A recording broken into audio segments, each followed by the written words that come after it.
Lo primero, buenos días. Otro año más hablando de ciber. Muchas gracias por estar aquí a escucharnos. Y hoy queríamos hablar de algo un poco diferente y queríamos hacerlo en una charla pues, a dos. Y la verdad que lo que queríamos es cuando vendemos, explicamos o estamos pensando en ciber, siempre nos estamos pensando y dirigiendo a, oye, ¿y si te atacan a ti, a una empresa individual? Pero no nos olvidemos que puede haber unos ataques que no sean individuales, que sean en muchas empresas atacadas al mismo tiempo. Este es el riesgo silencioso que se dice, el riesgo sistémico. Entonces, en este momento estamos hablando de otra cosa totalmente diferente y con otra envergadura totalmente diferente. Y aquí tendríamos que enfocarnos en tres cosas muy importantes o diferenciadoras de situaciones, que siempre, además, lo hablamos cuando revisamos la póliza y vemos coberturas, que sería un ataque directo a sistemas de muchas empresas, un ataque a un proveedor, que además no fue un ataque, pero tenemos de hace poquito una situación muy sí. De hace nada, sí. O un ciberataque patrocinado por estados, que ahora más estamos siempre con Rusia, los rusos, y ya sabéis que estamos en un momento muy álgido de ransomware, que ha vuelto todo muy fuerte y hay que ver si esto es un ataque de un equipo, de unos malos en concreto, o viene de un país. ¿Por qué es importante esta distinción? Pues yo creo porque la póliza ante estas diferentes casuísticas tendría un comportamiento diferente. Si es un ataque múltiple a las empresas, ahí lo que estamos viendo es que las pólizas tendrían que actuar en el 100% de los casos.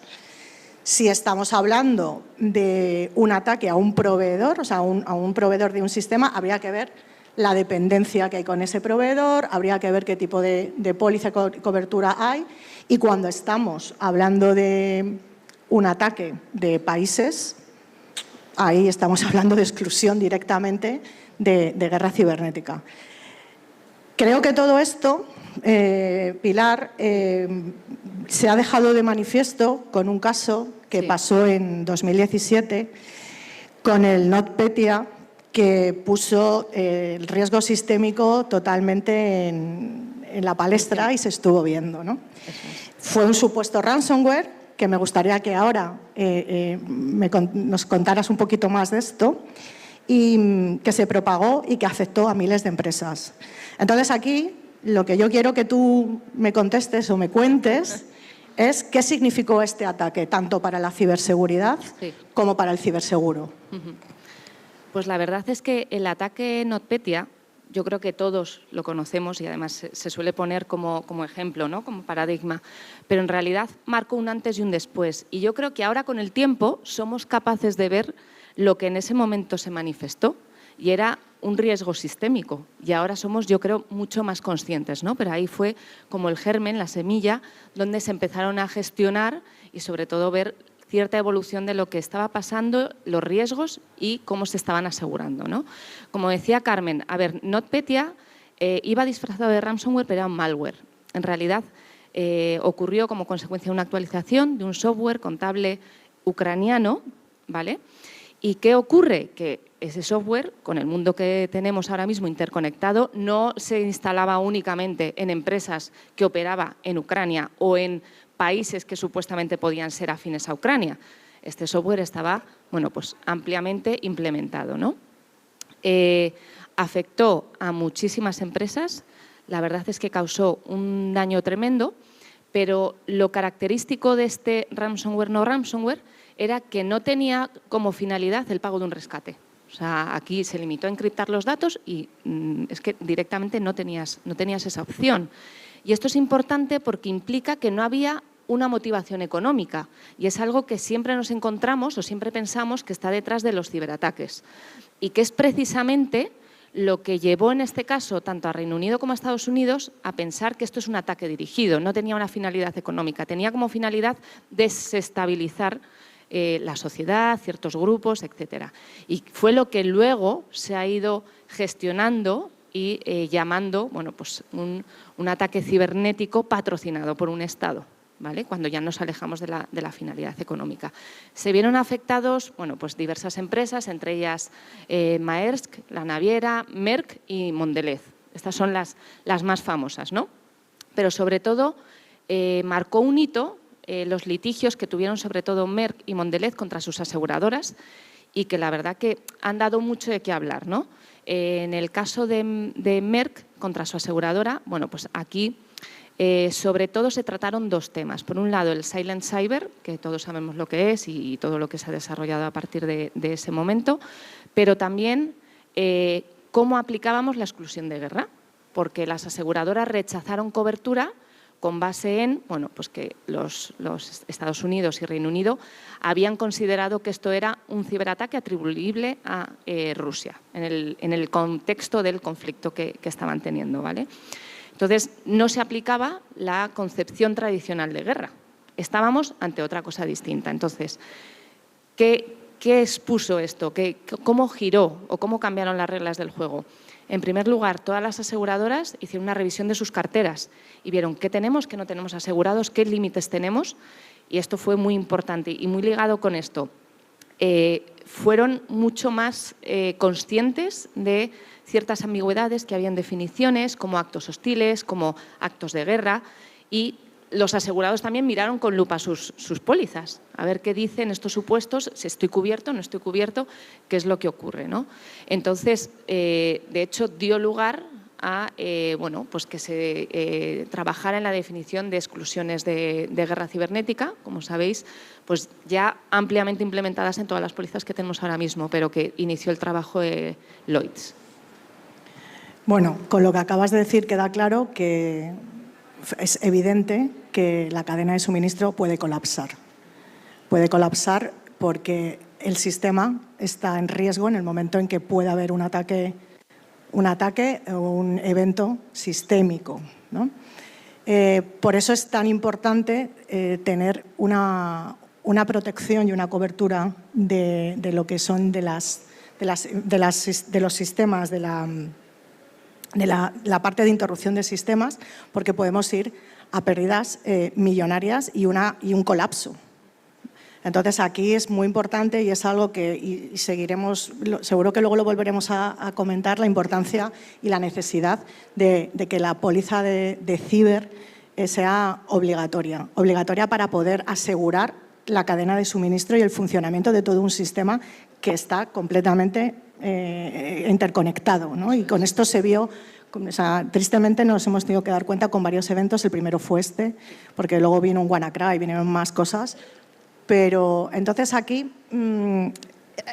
llegamos a plantearnos una pregunta que a lo mejor es un poco incómoda y las aseguradoras también lo tenemos siempre en mente y es un riesgo que estamos siempre analizando y revisando carteras y con los actuarios y con toda la normativa que tenemos, que llevamos muchos años siempre pendientes y vigilantes de todo esto.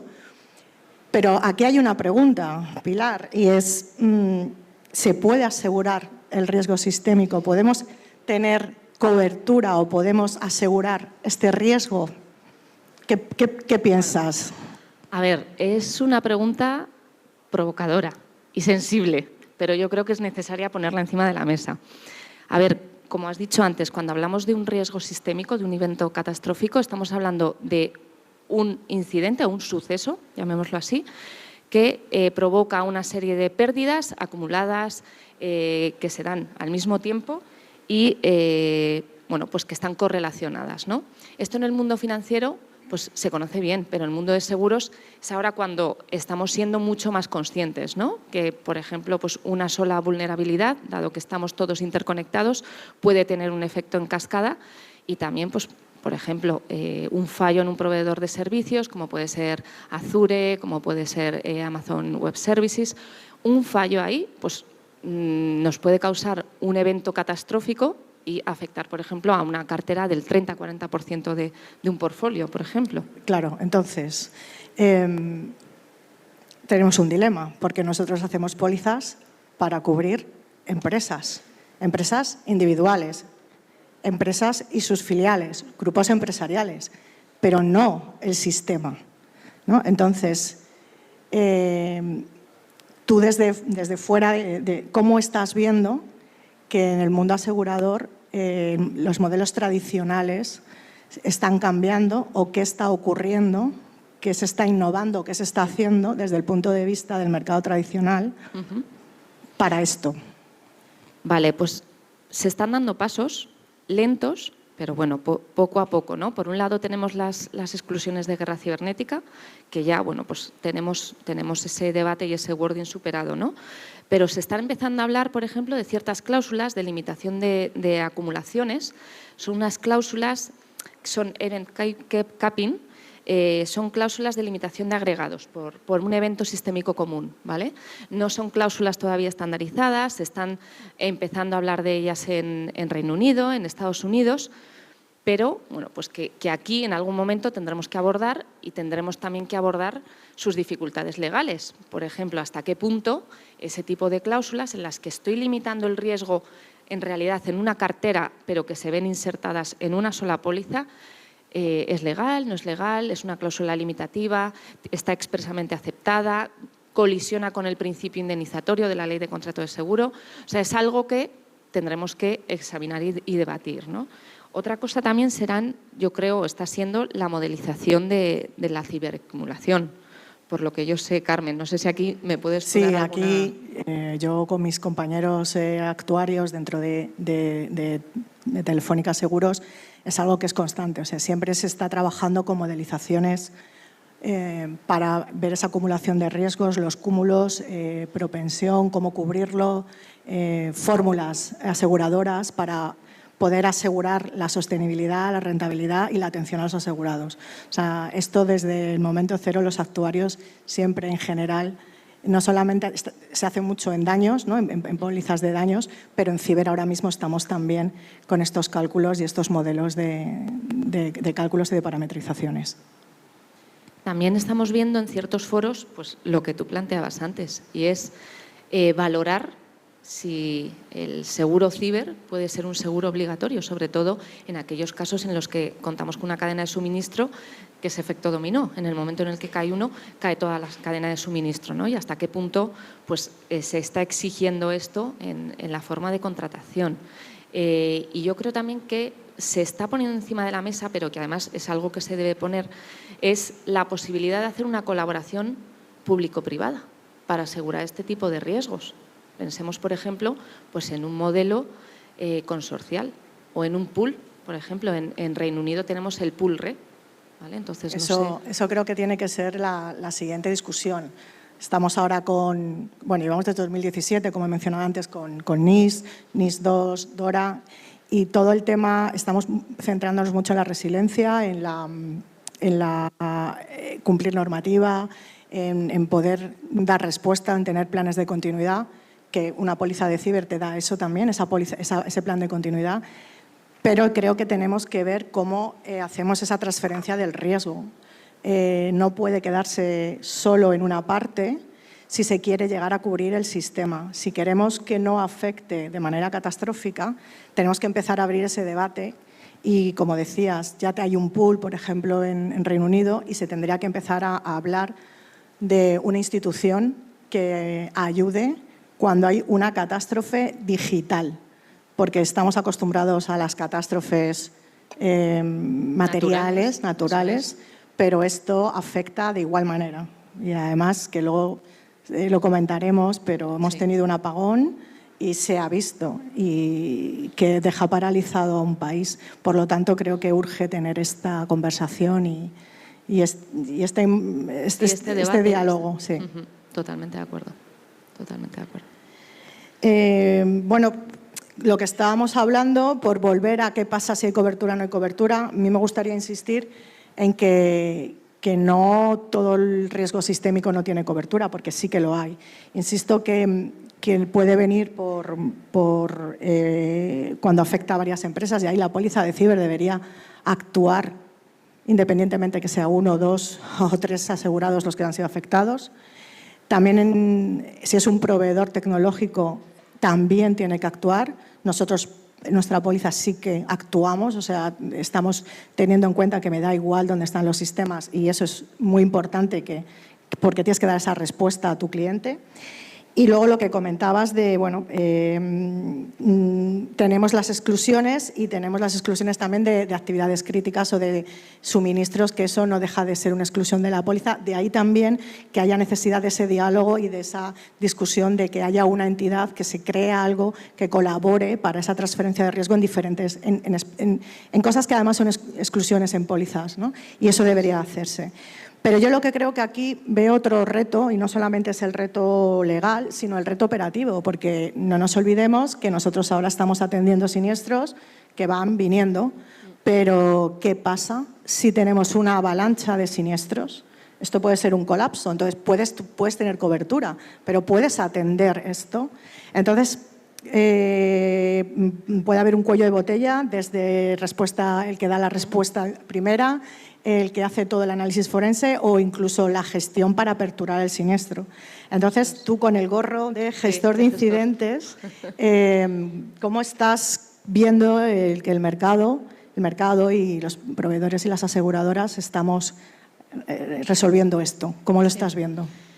Pues, a ver, yo creo que en ciertos incidentes que han ocurrido últimamente, por ejemplo, en 2023 tuvimos Movit, hubo un problema y es que ciertos proveedores tecnológicos forenses se vieron totalmente sobrepasados porque todas las aseguradoras estaban notificándoles bajo la póliza y estaban activando el servicio de primera respuesta y no fueron capaces hasta 5 días después de mantener la primera llamada de coordinación, algo que es absolutamente inédito. O sea, la primera llamada de coordinación tiene que ser a la hora, 2 horas de la notificación de un siniestro, ¿no?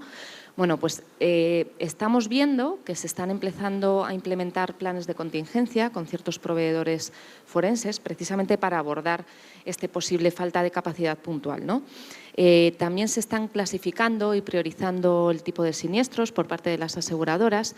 Se están estableciendo planes de crisis conjuntamente con los asegurados y, sobre todo, definir bien los protocolos, ¿no? Yo creo que esto es fundamental no solo en un evento catastrófico, sino en cualquier evento. Y es tener definido junto con la aseguradora, antes de que te ocurra algo, qué protocolo se va a seguir, quién va a hacer qué, porque eso es fundamental. Y en un evento catastrófico, más aún, ¿no? Y de hecho, yo creo que a raíz del apagón del 29 de abril, yo creo que es algo que todos tenemos en la cabeza, ¿no? Oye, ¿y qué hubiese ocurrido si esto, en vez de un fallo, como parecen apuntar las investigaciones, un fallo técnico, hubiese sido un ciberataque, ¿no, Carmen? O sea, ¿qué hacemos? ¿Cómo lo abordamos esto bajo la póliza? Pues si hubiese sido un ciberataque, precisamente este apagón, por lo que sabemos hasta ahora, realmente hubiese sido Red Eléctrica, que no es un proveedor directo de un asegurado, es proveedor de una suministradora de electricidad. Por lo que esto yo creo que no hubiese tenido cobertura. O sea, pólizas a lo mejor con endosos especiales que están muy sublimitados y a lo mejor para empresas de un tamaño considerable, pero si no, habría que ver con lupa porque no sería un proveedor directo, porque dices, bueno, tengo la póliza cubierta a mis proveedores ya, pero no es un proveedor directo tuyo. Ha sido el proveedor de tu proveedor. Entonces, veo con pinzas ahí la cobertura. No creo que hubiese sido o sea, se hubiese cubierto. No creo que se hubiese cubierto. Entonces, ¿cómo podemos enfocar este tipo de riesgos? Yo creo que aquí tenemos que enfocarlo de 3 maneras. Con los 3 bloques que estamos formando lo que es este sistema, el sistema económico, el sistema del mercado asegurador, que son las empresas aseguradas. Creo que se debería de hacer, y a lo mejor aquí me voy a mi gorro de Telefónica de gerencia de riesgos, ese análisis de realmente cuál es mi proveedor crítico, tengo un plan de contingencia y tengo una buena póliza y tengo algo que me ayude a recuperarme rápido. Esto como empresa asegurada. Luego están las aseguradoras. Las aseguradoras ya estamos, porque llevamos pues, por normativa y por cumplimiento interno y somos un sector muy regulado. Estamos analizando siempre y tener muy claro los riesgos, los warnings y sobre todo lo que decías, tener bien estructurado atención de los siniestros, teniendo siempre en cuenta si viene una avalancha. Tenemos que tener un plan B, no podemos dejar a nuestros asegurados sin atender porque no hemos hecho nuestro trabajo de gerentes de riesgos, de analizar en nuestra propia compañía qué necesitamos o qué tenemos que dar en estos casos. Y luego también están los brokers. Yo creo que también el canal broker tiene que educar y dejar también claro que ya se hace, pero a lo mejor, oye, genera las expectativas tú cuando contratas tu póliza, ¿no? ¿Qué tienes cubierto, qué no tienes cubierto? Porque eso también ayuda a tener claro cuál es el panorama. Entonces, yo creo que todos, bajo el papel que podamos tener de lo que he nombrado y también empresas de ciberseguridad y bueno, pues todo lo que rodea al mundo de ciber, creo que es indispensable estar preparados porque ya hemos tenido un NotPetya, hemos tenido un ataque a infraestructuras críticas y hemos tenido un apagón y estamos viendo que hay un riesgo compartido, y que es real. Y quiero dejar la última reflexión de lo que hemos comentado, de que hay que pensar en mecanismos de protección diferentes también para llegar a cubrir estos riesgos y hacer esa transferencia y que no recaiga todo en solo un lado para poder atender este tipo de siniestros que, como hemos visto, llegan y atacan y tienen unos resultados no muy agradables para nuestros asegurados. Y esto es todo. Eso es todo. Podríamos estar hablando todo el día, pero...